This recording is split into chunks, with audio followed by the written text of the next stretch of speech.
Conduct Law.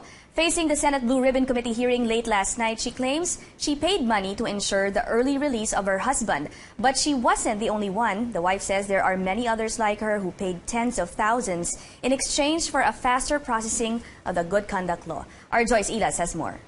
Pwedeng mapaiksi natin yung serving of sentence ng asawa mo. Sabi ko, in what way, ma'am? Yun nga lang magastos. The Good Conduct Time Allowance, or GCTA, is for sale.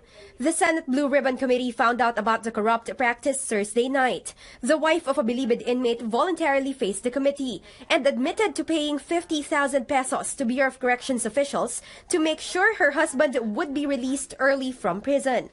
Yoli Camilon said she personally handed over the first payment, 10,000 pesos, to Bucor Documents Processing Chief Ramoncito Roque at his house, and 40,000 pesos in 2 tranches to a certain Senior Inspector Maribel Bansil.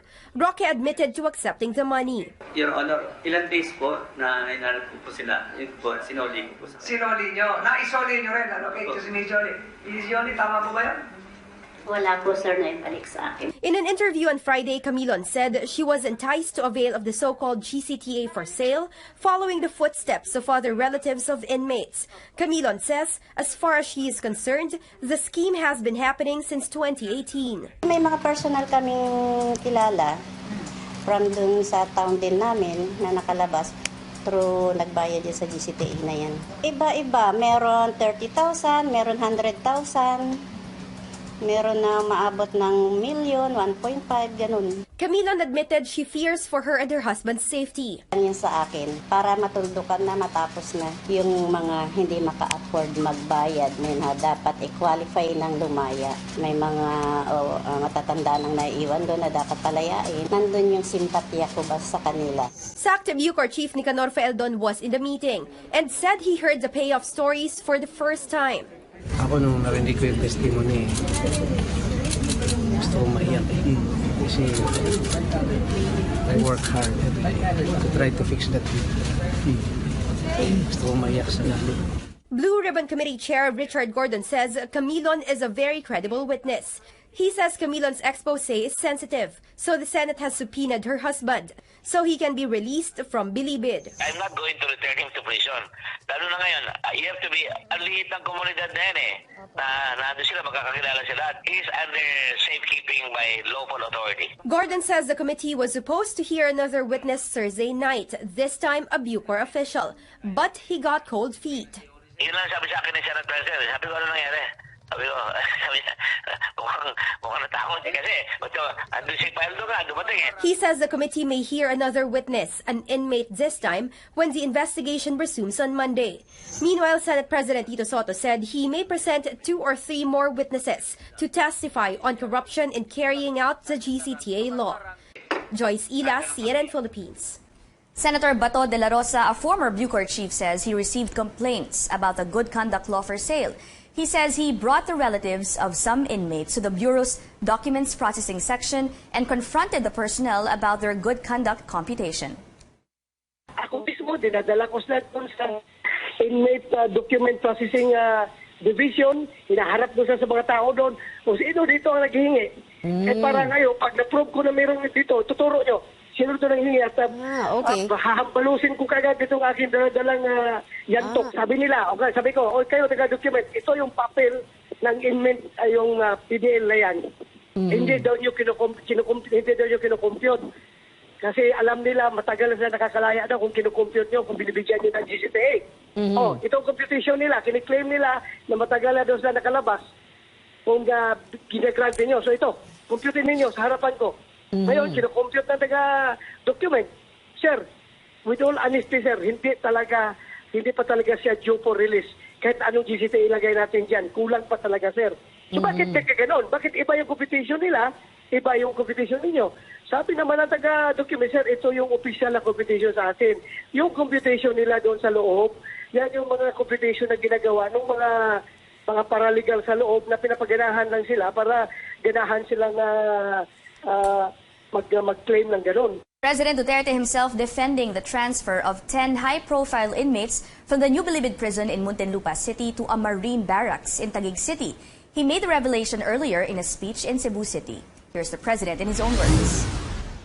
Kanya na issue nga na ay uban, wala ko ipapriso nga to sa penitentiary. Munting lupa, ipabalhin ako da sa Marines. Nga no, tungod kay nahadlok ko, nga daapay daghang bata-bata si Dilima nga nabilin diha. O kana mga testigos makontra niya og naa diha, ihawon gyud na. Earlier, the Justice Secretary also backed the transfer of the 10 inmates, saying it is a way to secure them. Majority of the convicts served as witnesses against detained Senator Laila de Lima in her drug cases. Then Bucor Chief Nicanor Faeldon ordered their transfer. He insists the transfer was legal, citing a law that Bucor can coordinate with the military and police for detention, provided it's covered by a memorandum of agreement. In a statement, de Lima says the transfer is, quote, highly suspicious. She suspects the real reason is for her oppressors to coach and coerce the witnesses to stick to their perjured testimonies. He may be out of the Bureau of Corrections, but his past actions still haunt him. In June, then Bucor Chief Nicanor Faeldon ordered the transfer of 10 high-risk and high-profile convicts from New Bilibid Prison's Building 14 to Philippine Marine Barracks. As far as Faeldon is concerned, the transfer was legal. It's embodied in the law. There's a MOA, and facilities are extensions of New Bilibid Prison. Justice Secretary Minardo Guevara justifies the transfer as a way to secure the convicts. It's not for the purpose of giving them special treatment, but because their personal security is under threat. Of the 10 convicts, 7 of them are government's witnesses against Senator Laila de Lima in her drug cases. Hans Tan, Peter Co, Jojo Baligad, Vicente C, Froilen Trastisa, Nonilo Arile, and Joel Capones have all been convicted of heinous crimes ranging from murder, kidnapping, drugs, and robbery. De Lima went to the Court of Appeals to disqualify these convicts as witnesses. Guevara sees nothing wrong with the transfer. Nothing irregular about that, no? For as long as court approval is secured. That's the question now. Did Bucor get a court approval? Guevara says he's not sure. I was just informed regarding the proposal. What happened afterwards, if the appropriate documentation was done or court approval was secured, I am not privy after that. Faeldon argues there's no need. If those facilities are extension of our facilities, hindi siya kailangan. Yan ang understanding ko. De Lima's lawyer says they're not aware of any order authorizing the transfer, and neither was their consent sought. Her legal team is currently studying the matter and will inform the courts about their next move. Anjo Alimario, CNN Philippines. RT operations back in full swing after they were partially suspended earlier. A broken cable caused a glitch this morning, cutting off power supply for the entire train line. Over 7,000 passengers were unloaded, while thousands others line up all throughout the morning to get on the few buses on EDSA. By 9:45 a.m., MRT resumed operations, but only from North Avenue Station until Shaw Boulevard. The government has provided special bus trips, but passengers say buses have irregular schedules. The MRT management is still investigating the cause of the broken cable. In just 3 minutes, the proposed 2020 budget of the Office of the President approved by the House Committee on Appropriations. This year's budget amounts to 8.2 billion pesos. That's almost double the amount compared to 2019's 4.5 billion peso budget. The committee did not also question the whopping 2.2 billion peso intelligence fund in the budget. It will be another day of triumph for peace on Saturday when about 1,000 MILF fighters gave up their weapons across 8 sites in Mindanao. They're part of the 12,000 combatants who will be decommissioned in Phase 2 of this process. Altogether, they are expected to turn in some 900 firearms by March next year. Ilibing mo na yan, di mo kailangan. Isang putok lang yan gulo.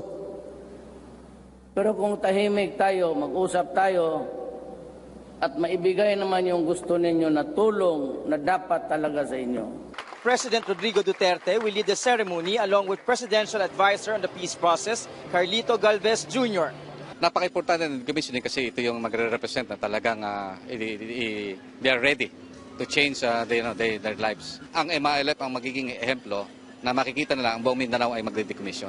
The first decommissioning process was held in 2015, a year after the signing of the Comprehensive Agreement on the Bangsamoro between President Benigno Aquino III and MILF Chairman Alhaj Murad Ibrahim. And over the next 2 years, the remaining 28,000 MILF fighters will have their turn.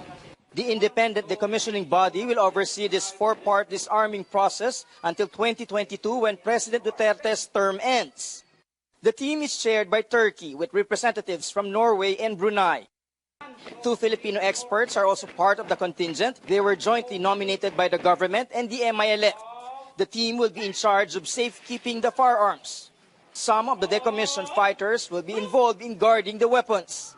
But once processed and profiled, each former rebel will be awarded a package of benefits to help them and their families begin a new life. Yung package will range from about 500,000 to 1 million pesos. Depends on how you will quantify the different packages na ibibigay. Kasi meron yang para sa education, para sa training, para sa livelihood.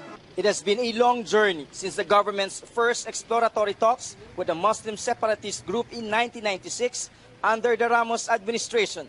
There were roadblocks, more fighting, and many lives lost since.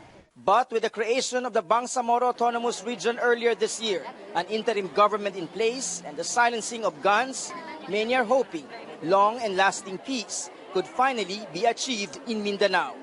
David Santos, CNN Philippines. Key cities in northern Mindanao are reporting a decline in dengue cases in recent weeks. These are the cities of Cagayan de Oro in Misamis Oriental, Valencia in Bukidnon, and Osamis in Misamis Occidental. Local health officials attribute the decline to the massive cleanup drives. Zamboanga del Sur and Davao region have also reported fewer dengue cases in August. In eastern Visayas, health officials said new cases were no longer exceeding 500 a week since August. The region is also among the areas with most number of dengue cases. It's a different case in Bicol. At least 700 new cases were added in August. The region has one of the lowest number of dengue cases at only 6,500, but this number exceeds Bicol's epidemic threshold.